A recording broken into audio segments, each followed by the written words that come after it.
بسم الله الرحمن الرحيم وبه نستعين أما بعد أعوذ بالله من الشيطان الرجيم بسم الله الرحمن الرحيم وعلم آدم الأسماء كلها ثم عرضهم على الملائكة فقال أنبئوني صدق الله العظيم.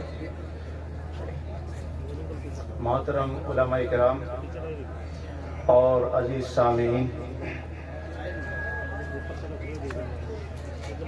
آج کی یہ محفل منفرد محفل عنوان ایک، خیالات مختلف، جذبات بھی غالباً مختلف ہیں. میں بتاتا چلوں اور سب جانتے ہیں اس بات کو، اللہ رب العزت نے ہمیں اور آپ کو انسان بنایا اور انسان کی ابتدا سیدنا آدم علیہ السلام سے ہوئی ہے. سیدنا آدم علیہ السلام کا یہ تذکرہ قرآن مجید میں موجود ہے کہ جب فرشتوں اور شیطان کی طرف سے کچھ اعتراض آیا تھا انسان کو بنانے کے سلسلے میں، تو خدا تعالیٰ نے اس کا عملی جواب جب دیا تو عملی جواب یہ تھا وَعَلَّمَ آدَمَ الْأَسْمَاءَ كُلَّهَا. اللہ رب العزت معلم اور پہلا شاگرد آدم علیہ السلام، یہ اسماء کیا تھے؟ یہ اسماء علوم من جملہ تمام چیزوں کے یہ اسماء تھے. انسان علم سے انسان بنا. سیدنا آدم علیہ السلام نے جب وہ اسماء سنائے جو اللہ رب العزت نے ان کو سکھائے تھے، فرشتے اور شیطان نہ سنا سکا، تو شیطان کے مقابلے میں، فرشتوں کے مقابلے میں انسان اگر فوقیت لے کر آیا تھا وہ علم کی وجہ سے آیا تھا. اللہ کے رسول صلی اللہ علیہ وسلم نے ارشاد فرمایا تھا انما بعثت معلما، مجھے استاد بنا کر بھیجا گیا ہے. یہ علم جب الگ الگ ہونے لگا اور ہوتے ہوتے یہاں تک اہل مدارس نے سوچا کہ ہمارا کام صرف دینیات ہے اور اہل اسکول نے سوچا کہ ہمارا کام دنیا ہے. جب اس کو الگ الگ تقسیم کیا، تقسیم کرنے کے ساتھ ہر ایک اپنی ذمہ داری کو آخری سمجھ بیٹھا. حالانکہ یہ بات ہے کہ ایک سنگم ایسا ہوتا جس سنگم کے ساتھ اگر ہم اس کو ساتھ رکھتے اور وہ رہتا تو یقیناً یہ کبھی تبدیل مذہب کا نمبر نہ آتا، کبھی یہ بچیاں نہ بھاگتی، کبھی ایسا نہ ہوتا کہ عدالت میں کھڑے ہو کر ماں بھی رو رہی ہے اور باپ بھی رو رہا ہے، بھائی ہاتھ جوڑ رہا ہے لیکن بچی ہے یا بچہ ہے کہ ماننے کے لیے تیار نہیں ہے. کیوں؟ اس بنا پر کہ وہ اس متاحد سے نہ گزرا، نہ اسے انسانیت کا پتہ چلا. صرف پڑھا تھا اس لیے تاکہ نوکری حاصل ہو جائے، پڑھا تھا اس لیے کہ تاکہ بزنس مین بن جاؤں، پڑھا تھا اس لیے کہ تاکہ کچھ مال و دولت حاصل کروں. نصب العین میں جب دمال تھا اور مال کے لیے اللہ کے رسول صلی اللہ علیہ وسلم نے ارشاد فرمایا وَلِكُلِّ أُمَّةٍ فِتْنَةٌ وَفِتْنَةُ أُمَّتِي الْمَالُ. ہر امت کا کوئی نہ کوئی فتنہ اور آزمائش رہی ہے، میری امت کی آزمائش مال رہی ہے. جب مجمع نظر خالص مال رہا تو جدھر مال اور جمال اکٹھا ہوا ادھر ہی یہ نوجوان بھاگ گیا. اب ہم ہر جگہ پر، ہر مدرسے میں، ہر پروگرام میں یہ کہتے کہتے ہم بھی نہ تھکے اور کہتے ہیں اس کو کہ ایسے اسکول ہونے چاہیے، ایسے ہمارے ادارے ہونے چاہیے جن کے اندر کم سے کم صبح اللہ کے نام سے تو شروعات ہو.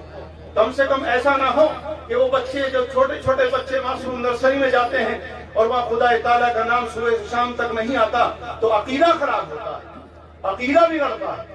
ایک مسلمان کو اپنا عقیدہ باقی رکھنا اور عقیدے کی حفاظت کے لیے رہا یہ مسئلہ کہ نصب العین یہی نہیں ہے، لیکن ایسے اداروں کا اپنی نظر میں بھی پہلے سے ہم بھی کہتے آئے تھے.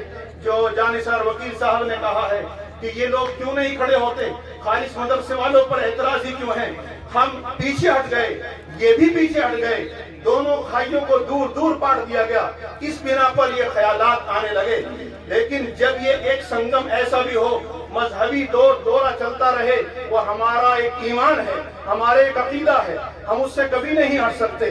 لیکن اگر اسکول بھی اسی انداز کے ہو جائیں، اگر اسکول بھی اسی انداز کے ہو جائیں تو پھر ہمارے بچے غیروں کے اسکول میں نہ جائیں اور جانے کے بعد وہ سوالات ان کے سامنے نہ رکھے جائیں جو سوالات ان کو بدبین کر رہے ہیں. بہرحال کسی کو کسی سے اختلاف ہوگا، ہر ایک اپنا اپنا نظریہ رکھتا ہے. کسی کو اس نہج سے اختلاف ہوگا، کسی کو اس گاؤں میں قیام کی ابتدا سے اختلاف ہوگا، کسی کو کسی اور سے اختلاف ہوگا. لیکن جہاں بھی ہو، جس جگہ بھی ہو، بہرحال جنہوں نے ایک مشن اٹھایا ہے وہ قابل تعریف ہیں، اور وہ جو دوسرے حضرات یہ سوچتے ہیں کہ یہ مشن ان کے ہاتھ میں آ گیا ہے۔ میری دستبستہ گزارش ہے، کچھ حضرات ہم سے ملتے بھی ہیں، تو لہٰذا میں ان سے کہتا ہوں آپ بھی کوئی مشن چلائیے، آپ چاہے کوچنگ کا مشن چلائیے، لیکن آپ یہ دکھائیے کہ ہم ان سے زیادہ کام کر سکتے ہیں۔ جس طرح ان حضرات نے ان علماء دین کو ساتھ لیا ہے، آپ بھی ساتھ لیں گے تو حتی المقدور آپ کا ساتھ بھی انشاءاللہ دیا جائے گا، اور ہمارے لیے یہ بہتر طریقہ ہوگا۔ بلکہ ایک میں وزیر بتاتا آپ سے چلوں، آپ کی اس جذبے نے اور آپ کی اس تحریک نے ہمیں بھی تھوڑا سا ابھار دیا ہے۔ ہم جو دوسرے ثانوی درجے میں سوچ رہے تھے کہ مدارس کے اندر صرف اتنا کام چل جائے کہ 5ویں تک 6ٹھی تک 8ویں تک کام ہو جائے، یہ تقریباً ہر مدارس میں ہو رہا ہے، لیکن آپ نے جذبہ دیا اگر ہمارے پاس جگہ ہے تو ہم بھی کم سے کم اس کو علاقے کی اسکول کے لیے استعمال کریں، اور انشاءاللہ کریں گے۔ ابتدا بھی ہو گئی ہے، ہم بھی کریں گے گنگوں کے علاقے میں، اور یہ نیت پہلے سے بھی تھی، لیکن اپنے بجٹ کے حساب سے ہر چیز چلا کرتی ہے، تو اسی اعتبار سے ہم چلتے رہیں گے۔ ہم نے پیشکش بھی کی تھی ان حضرات سے، اور ان حضرات نے کہا بھی تھا کہ اب یہ شروعات ہو گئی، انشاءاللہ اس میں بھی ساتھ دیں گے۔ ہمارے مدرسے کے پاس جگہ موجود ہے، اور انشاءاللہ آپ سب جانتے ہیں مسلمان ہیں، مدارس کو زیادہ پیسہ صدقہ اور زکوٰۃ کا ملتا ہے۔ صدقہ اور زکوٰۃ کا پیسہ یہ براہ راست بلڈنگ میں وہاں نہیں لگ سکتا، لیکن جتنی بھی ہمارے پاس امداد آتی ہے انشاءاللہ ہم اس کے اسکول کے لیے بھی استعمال کریں گے، اور تیزی کے ساتھ کریں گے۔ پہلے کم کر رہے تھے، تھوڑا سا آپ کی تحریک نے ہمیں اور بڑھایا ہے۔ میں یہ بھی کہتا ہوں مزید کہ آپ میں جو لوگ اختلاف کرتے ہیں وہ اختلاف کو خیر کی طرف موڑ دیجیے، اور اس طرف موڑنے کے بعد یہ کہہ دیے کہ وہ یہ کام کر رہے ہیں، ہم ان سے زیادہ کر کے دکھائیں گے، نہ کہ ان کی ٹانگ کھینچیں گے۔ انشاءاللہ ثم انشاءاللہ ہمارا یہ مشن، آپ کا مشن قابل تعریف، اور یہ بڑھے گا ضرور۔ مزید میں آپ کے سامنے ایک بات اور رکھنا چاہتا ہوں، اور یہ میری اپنی گفتگو ہے۔ احباب جمع ہیں، کوئی بات ہو جائے تو شاید وہ مشن میں کامیاب، کبھی شاید اس طریقے سے ہم جمع نہ ہوں۔ یہ دونوں مقطع فکر کے افراد جمع ہیں۔ ٹھیک ہے، آپ نے ان علماء کو لیڈ دی ہے، آپ قابل تحسین ہیں۔ آپ سے ایک درخواست ہے، آپ ان جملہ ملنے کے بعد، میں نے پچھلی احمد علوم کی میٹنگ میں بھی ایک مضمون کے اندر یہ بات کہی تھی کہ کیوں نہ ہم ایک ایسی کمیٹی بھی بنائیں جس میں علماء بھی ہوں اور تمام یہ دانشور حضرات بھی ہوں، ذمہ دار بھی ہوں، اور یہ بنانے کے بعد اسی طریقے کے تحریک پیدا کریں اور ایک پروگرام کریں علاقے میں مضبوط طریقے سے، جس کی وجہ سے یہ جو مقدمہ بازی میں پیسے خرچ ہو رہے ہیں خدا کے واسطے کس طرح رک جائیں۔ یہ طلاقیں ہو رہی ہیں، پھر ان کا خرچ پر خرچ ہو رہا ہے، خدا کے واسطے سے اور محنت کرنے سے رک جائیں۔ یاد رکھو، جو پنچایت کام کر دیتی ہے وہ پولیس کبھی کام نہیں کر سکتی۔ پنچایت کا جو دباؤ ہوتا ہے اس سے بڑا دباؤ، معاشرے کا دباؤ سب سے بڑا دباؤ ہوتا ہے۔ ایک یہ اور ایک یہ اہل ثروت سے بھی دستبستہ درخواست ہے، اور اس میں شریک ہو جائیں۔ آپ تہیہ کر لیں، آپ کی بیٹی ہے، پوری جائیداد نام کر دیں، جتنا چاہے اس کو دے دیں، لیکن اللہ کے واسطے یہ جو مانگنے کا سلسلہ ہو گیا ہے آپ کی ہماری قوم میں، وہ مرد مجاہد اللہ ان کی قبر کو نور سے منور فرمائے، حضرت مولانا کامل صاحب رحمت اللہ علیہ، انہوں نے تحریک شروع کی تھی، 5 آدمی جا رہے تھے اور خرچ کم ہو رہا تھا۔ اب وہ گویا بندھن ٹوٹ چکا ہے، دوبارہ پھر یہ ہو چکا ہے۔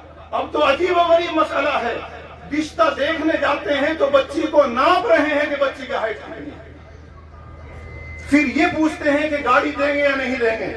لہذا ایک تحریک یہ بھی چلا دی ہے تاکہ قوم کا پیسہ فضول خرچی سے بچ جائے۔ مجھے امید ہے کہ آپ اس کی طرف بھی ایک ٹیم ایسی کھڑی ہوگی، اور کھڑی ہونے کے بعد آپ 10 نہیں 5 نہیں پھر ملائیں، اور ملانے کے بعد آپ 50 اکٹھے ہو جائیں۔ یہ تہیہ کر لیں کہ ہم 50 تو یہ کام نہیں کریں گے، انشاءاللہ 50 میں 100 بھی پیدا ہوں گے، 100 میں 200 بھی پیدا ہوں گے۔ تحریک اس طرح چلتی ہے، ایک دم سے کوئی لاوا اٹھ کر کے پھول نہیں جایا کرتا، کوئی پیدا ہوتے ہی بڑا نہیں ہوتا، بلکہ تحریک اسی طریقے سے جنم لیتی ہے، آہستہ آہستہ آہستہ آہستہ ہوتی ہیں۔ لیکن ہونا وہی جذبہ چاہیے جو جذبہ آپ نے دکھایا ہے۔ میں دیکھتا رہا، سنتا رہا، اختلافات بھی ہوتے رہے، کبھی اس پر کہ نام کیا ہونا چاہیے، فلاں کیا ہونا چاہیے، مختلف آراء ہیں، لیکن ان حضرات نے جو اس ٹیم میں موجود ہیں خندہ پیشانی سے قبول کیا ہے۔ مجھے امید ہے حضرت شاہ صاحب اندر شاہ کشمیری علی رحمہ نے ایک دفعہ سبق میں یہ فرمایا تھا کہ علی گڑھ کے بانی سر سید احمد خان جس وقت انہوں نے وہ مدرسہ بنانے اسکول شروع کیا تھا اس وقت اس کے چندے کے لیے کوشاں تھے. ایک وکیل صاحب تھے علی گڑھ میں, بڑے مخالف تھے, بہت مخالف ہوئے. چندہ کرتے کرتے اس کے دروازے پر چلے گئے مانگتے ہوئے. وہ جیسی اچانک باہر نکلا, حضرت نے ہاتھ پھیلایا تو فوراً اس کے ہاتھ پر تھوک دیا. کہا یہ ہے چندہ آپ کے لیے. سر سید احمد خان نے وہ تھوک اپنے سینے سے لگا کر یہ کہا, وکیل صاحب یہ تو میرے لیے تھا, مجھے مل چکا, اب بتاؤ قوم کے لیے اللہ کے لیے کیا دو گے. یہ سننا تھا. اس وکیل صاحب نے سینے سے لگا کے کہا, مول صاحب آپ کو کوئی نہیں روک سکتا, یونیورسٹی بند کر رہے ہیں. تو جس طرح آپ برداشت کر رہے ہیں اور برداشت کرتے رہیں, لیکن گالی کا جواب گالی سنتی. انشاءاللہ یہ تحریک کامیاب ہوگی. اور ڈاکٹر مولانا عبد المالک صاحب مویسی اور آپ نے سرپرست بنا حضرت مولانا حافظ صاحب دامت برکاتہ کو انشاءاللہ کامیابی کی طرف گامزن ہے اور یہ خوش آئند ہے. اختلافات میرے بھی ذہن میں, آپ کے بھی ہوں گے. خدا کے واسطے احسن کام کے اندر ٹانگ نہ لگائی جائے, اپنا کوئی کام دوسرا شروع کیا جائے تاکہ قوم کے لیے مفید ہو جائے. یہی میری چند گزارشات تھی. ہماری